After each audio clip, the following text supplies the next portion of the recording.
आप सभी को राधे राधे। मैं रश्मि सिंह आज आपके समक्ष कमलेश राणा जी की रचना प्रस्तुत कर रही हूँ, जिसका शीर्षक है छल। बहुत भाग्यशाली हो आभा तुम, जो आज के जमाने में तुम्हें इतनी केयर करने वाली बहू मिली है। हाँ रजनी, यह तो सही कह रही हो तुम, लेकिन मैं भी तो उन्हें बहुत प्यार करती हूँ। हर समय उनकी मदद को तत्पर रहती हूँ, कभी किसी चीज की कमी नहीं होने देती। और उनके पापा का तो बेटा बेटा कहते मुंह नहीं सूखता। किसी चीज की उन्होंने फरमाइश की नहीं की, वह चीज तुरंत हाजिर हो जाती है। इतना तो कभी मेरे लिए भी नहीं किया। मैं भी यही सोचती हूँ कि दूसरे घर से आई है तो यहाँ उन्हें हम इतना दुलार दें कि उन्हें कभी पराया सा ना लगे। तभी निधि चाय नाश्ता लेकर आ जाती है। अरे क्यों परेशान हो रही हो बेटा? बस अभी घर से चाय पीकर ही निकली थी। नहीं आंटी जी, इसमें परेशान कहाँ हुई मैं, सब तो रेडीमेड है। और वैसे भी मम्मी जी ने हर काम के लिए मेड लगा रखी है। बोर हो जाती हूँ मैं तो बैठे बैठे। कई बार कह चुकी हूँ छुड़ाने के लिए, पर ये मानती ही नहीं। वैसे भी मुझे तो काम करने की आदत है। मेरे मायके में तो सब काम हाथ से ही करते हैं। ऐसे सास ससुर भगवान सबको दे। निधि हमेशा सबसे आभा की तारीफ करती कि मम्मी जी तो बहुत इंटेलिजेंट हैं, बहुत केयरिंग हैं। तो आभा का मन भी संतुष्ट हो जाता कि चलो बहू खुश है तो बहुत अच्छी बात है। समय गुजरता रहा और जिंदगी आगे बढ़ती रही एकदम सामान्य सी। अब थोड़ी बहुत नोक-झोंक तो हर पति पत्नी के बीच होती है, और सच तो यह है कि इसी में जीवन का आनंद भी है। जब कभी ऐसा होता तो वे अपने बेटे को ही समझाते कि तुम प्यार से बोला करो, वो तुम्हारे भरोसे ही तो अपनों को छोड़कर आई है। एक दिन बहू बेटे में किसी बात को लेकर बहस हो गई। उसके दूसरे दिन जब उसके माता पिता आए तो बहू फूट फूट कर रोने लगी। यह देखकर आभा को बुरा लगा कि इतनी छोटी सी बात पर इस तरह से शिकायत करने की क्या जरूरत है। पति पत्नी की लड़ाई तो हवा के झोंके की तरह होती है, कब रूठे कब मन गए पता ही नहीं चलता। वह उनके लिए चाय नाश्ता लेने के बहाने वहां से उठ गई।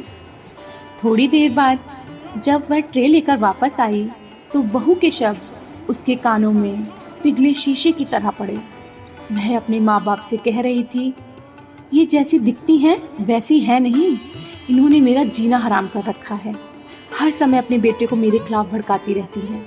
ये बहुत भूले हैं, इनकी बातों में आ जाते हैं। आभा के हाथ से ट्रे छूट गई।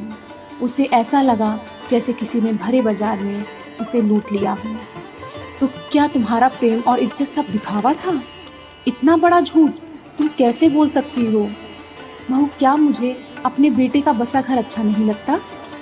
मैंने तुम्हें बेटी से ज़्यादा चाहा और तुम्हारे मन में मेरे लिए इतना जहर भरा हुआ था, और मैं यह समझ ही नहीं पाई। तुम पर अपनी ममता लुटाती रही और तुम रात दिन फ़ोन पर मेरे खिलाफ जहर उगलती रही। मैं तो समझती थी कि तुम बहुत खुश हो, पर आज यह सुनकर लग रहा है मैं धरती में समा जाऊं।